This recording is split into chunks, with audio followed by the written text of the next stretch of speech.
Le Niger d'aujourd'hui libère sa parole. Le Niger d'aujourd'hui entreprend et avance.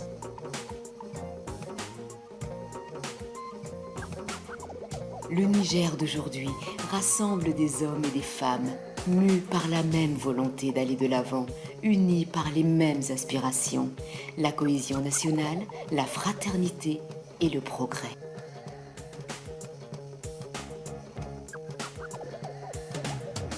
La renaissance du Niger, c'est ensemble.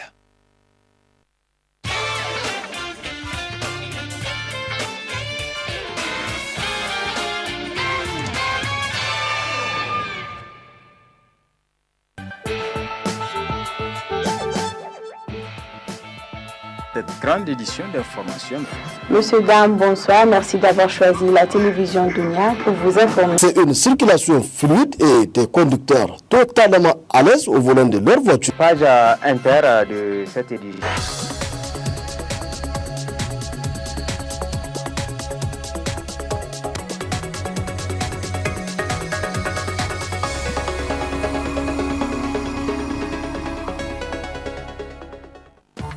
Les travaux en plénière de l'Assemblée nationale ont repris ce matin conformément à l'esprit de l'arrêt numéro 04 de la Cour constitutionnelle.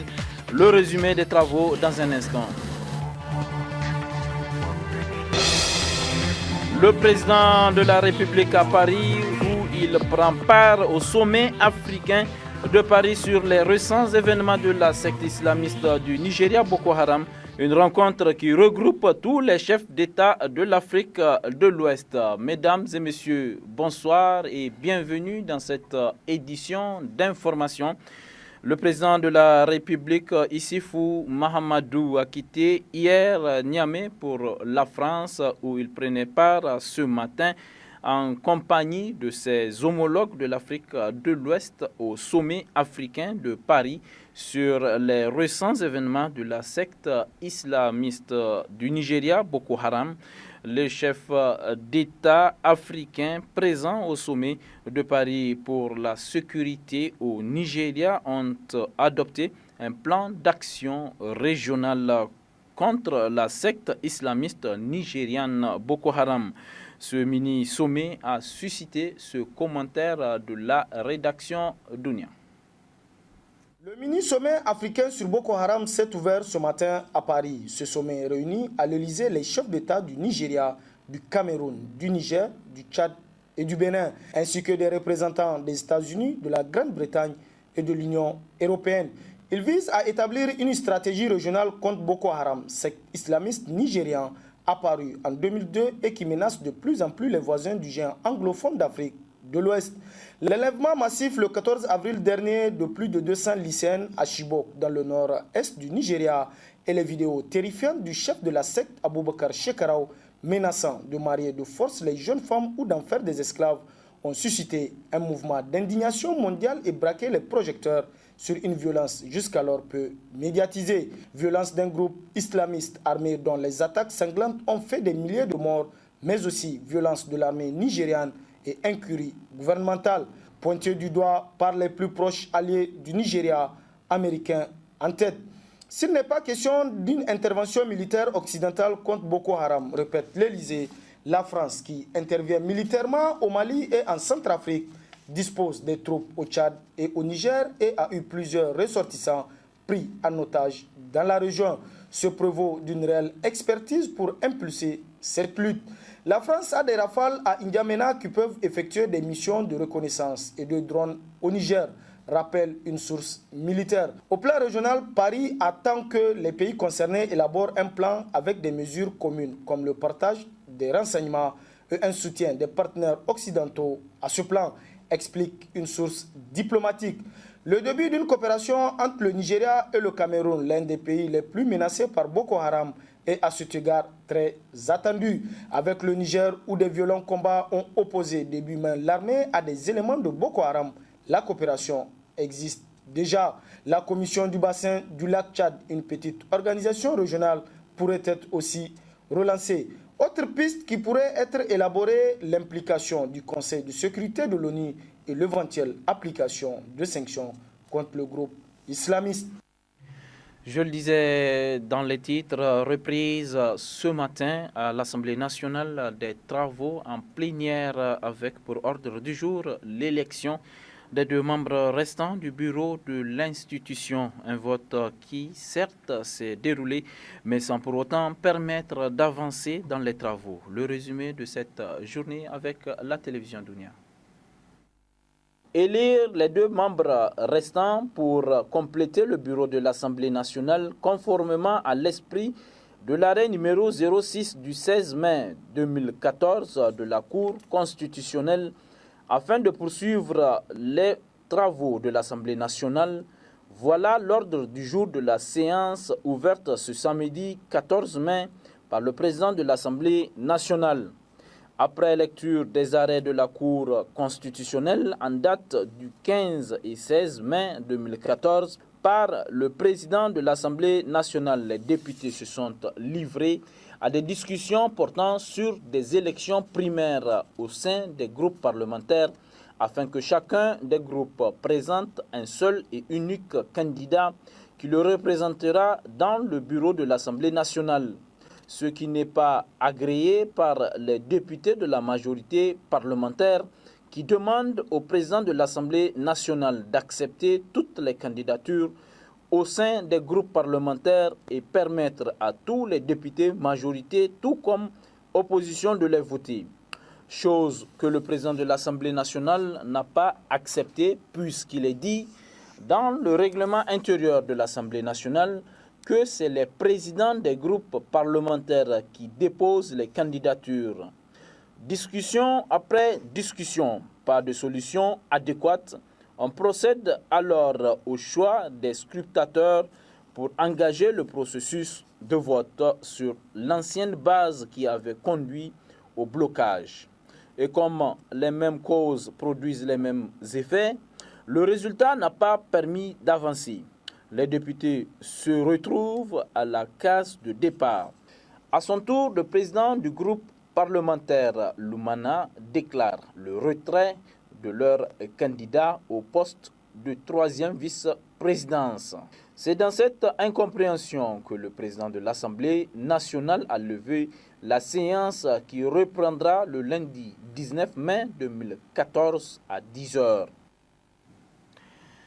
Autre aspect de cette édition, l'hôpital national de Lamordé a organisé ce matin au palais du 29 juillet les premières journées médico-chirurgicales. Objectif, renforcer les compétences du personnel de l'hôpital national de Lamordé. Compte rendu, Hima Seibou. Infection nosocomiale, traitement de la douleur et les communications libres, tels sont entre autres les thèmes des premières journées médico-chirurgicales de l'hôpital national de Lamordé.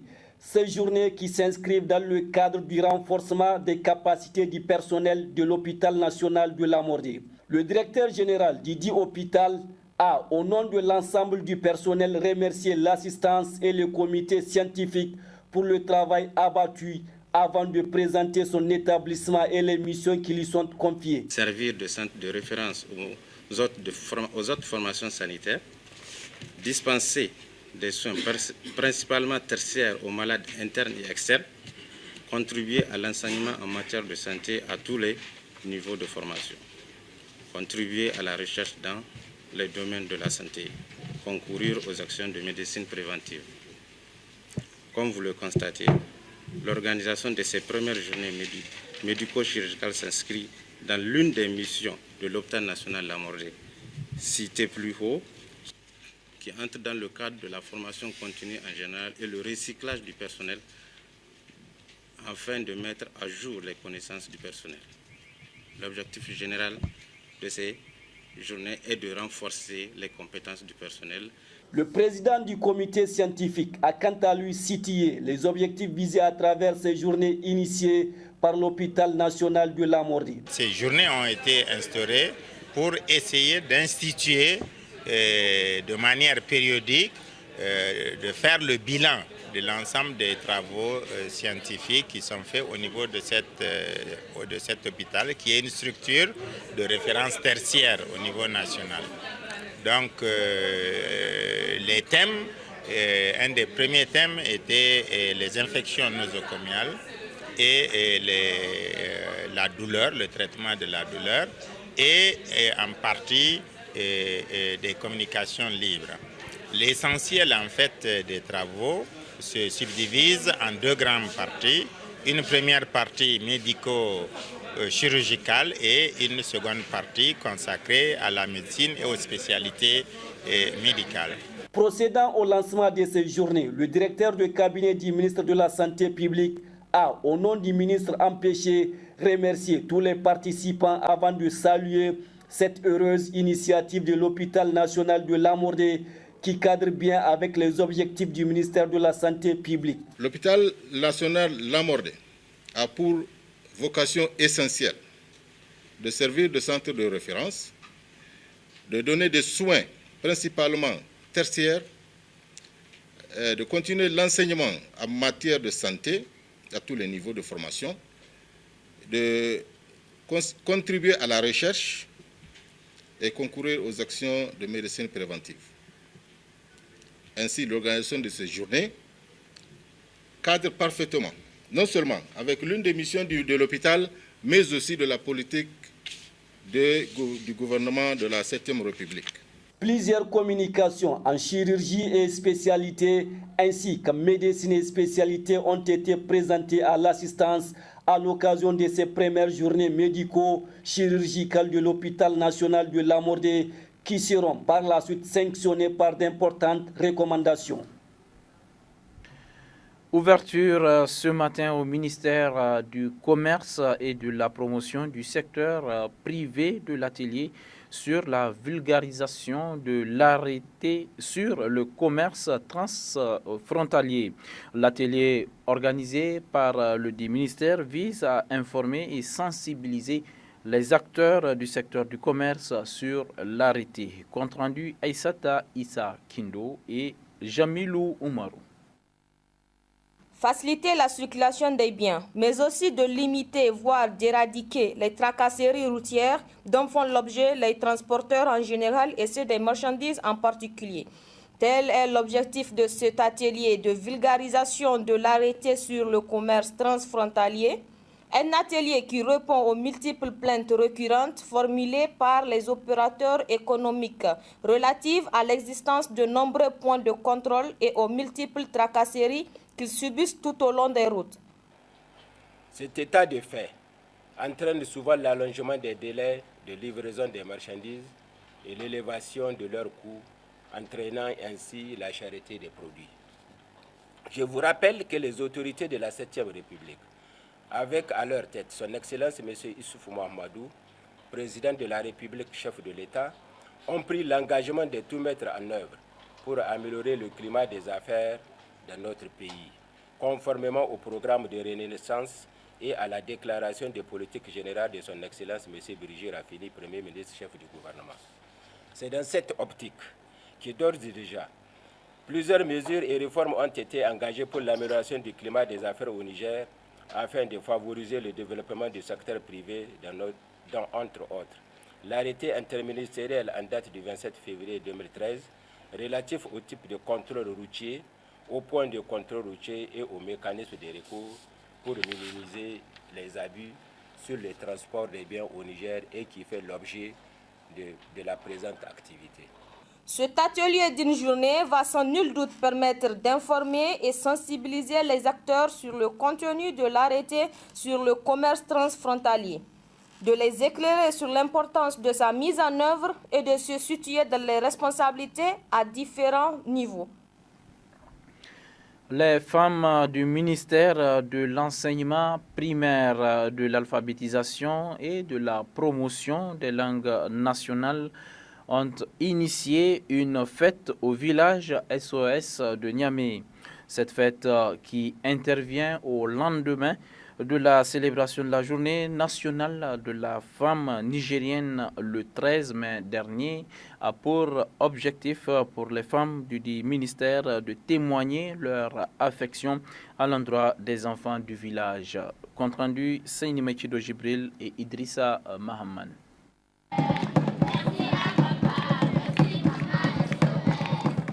Initié en postlude à la célébration de la journée nationale de la femme par les femmes du ministère de l'enseignement primaire, de l'alphabétisation, de la promotion de langue nationale et de l'éducation civique, cette fête témoigne de l'affection, de l'amour ainsi que de la compassion de Madame la ministre de l'enseignement primaire à l'égard des enfants du village SOS de Niamey. Nous croyons avec fermeté que l'apprentissage au leadership féminin doit commencer dès la petite école. Et c'est pourquoi notre choix a été porté sur votre établissement, monsieur le directeur, pour fêter à vos côtés et partager notre joie. Nul n'ignore que recevoir une éducation est un droit fondamental pour tous les enfants et dans des conditions de vie acceptables, comme le droit à la sécurité, à la santé physique et mentale, le droit au travail et au logement, ainsi que le droit de participer à la vie publique. Maintenir les filles à l'école permet aussi de réguler les mariages précoces, de réduire la malnutrition infantile, de concourir à faire baisser le taux de fécondité. Les femmes accèdent à leur émancipation par leur participation à la construction d'une société libre et démocratique. Les femmes du ministère ont elles aussi mis à profit cette journée pour saluer les efforts consentis par leur ministre dans le cadre de la promotion de la femme. Les femmes de votre département ministériel saluent votre engagement effectif pour la réussite de cette journée et votre détermination à accompagner les femmes. C'est pourquoi, Madame la ministre, nous mettons à profit cette opportunité qui consacre cette fête du 13 mai à la promotion du leadership féminin pour solliciter davantage de détermination et de fermeté pour faire de cette assertion une réalité pour notre ministère. Au cours de cette fête, la ministre de l'enseignement primaire, accompagnée de son homologue délégué au développement industriel, ont offert des cadeaux aux enfants. Un geste louable qui est vivement salué par le directeur du programme du site SOS de Niamey. Parrainer un enfant, c'est lui donner la chance de survivre, c'est lui donner aussi la chance d'aller à l'école. Enfin, parrainer un enfant, c'est lui donner la chance de devenir un adulte autonome. Ce don inestimable constitue pour nous un légitime motif de satisfaction parce qu'il contribue sans nul doute à l'amélioration des conditions d'existence de notre groupe cible. Car, comme le dit le père fondateur de SOS KDI, il n'y a rien de plus important que de s'occuper d'un enfant. La fête a été marquée par des manifestations culturelles des enfants et une visite du site du village SOS. Et puis un mot de nécrologie pour clore ce journal avec la disparition de l'acteur Boubacar Amadou, connu sous le nom de Bob, décédé le 16 mai des suites d'un accident de la circulation. Suite donc à cette grande perte dans la famille du cinéma nigérien et du syndicalisme au Niger, la rédaction de Dounia lui rend un dernier hommage. J'ai vu ta nièce là. Oui, Koda. Elle est belle, hein? Le cinéma nigérien est en deuil. Bob, comme sobriquet, de son vrai nom Boubacar Amadou, très connu dans les milieux syndicalistes nigériens, sa première rencontre avec Djingarey Maïga, le cinéaste, date des années 1990 lors de l'avènement de la démocratie au Niger. C'est donc à ces moments qu'il a été essayé par le cinéaste Djingarey Maïga dans un petit rôle dans le film Vendredi Noir. Pour quelle raison? C'est juste un geste, il sait que tu es dans le besoin. Qui lui a dit que je suis dans le besoin? Non, qu'il attende que je le lui demande. Salomon, il faut profiter, hein? Profiter de quoi? Ça? Jamais. Puis, il devient un acteur fétiche. Il lui a été donné ensuite un rôle plus important que le premier. Après, ce fut dans le long métrage « Au plus loin dans le noir » dans lequel il a magistralement tenu le rôle de trafiquant de drogue. Il s'est éteint le 16 mai 2014 à 20h30 des suites d'un accident tragique de circulation. Bob reste à jamais gravé dans la mémoire des cinéphiles nigériens. Sa famille, ses amis, ses collègues du cinéma, sa famille des syndicalistes, au nom du cinéaste Djingarey Maïga, transmettent leurs condoléances les plus attristées. Que la terre lui soit légère. Amen. Voilà, c'est sur ce mot que nous disons au revoir et à très bonne suite de nos programmes.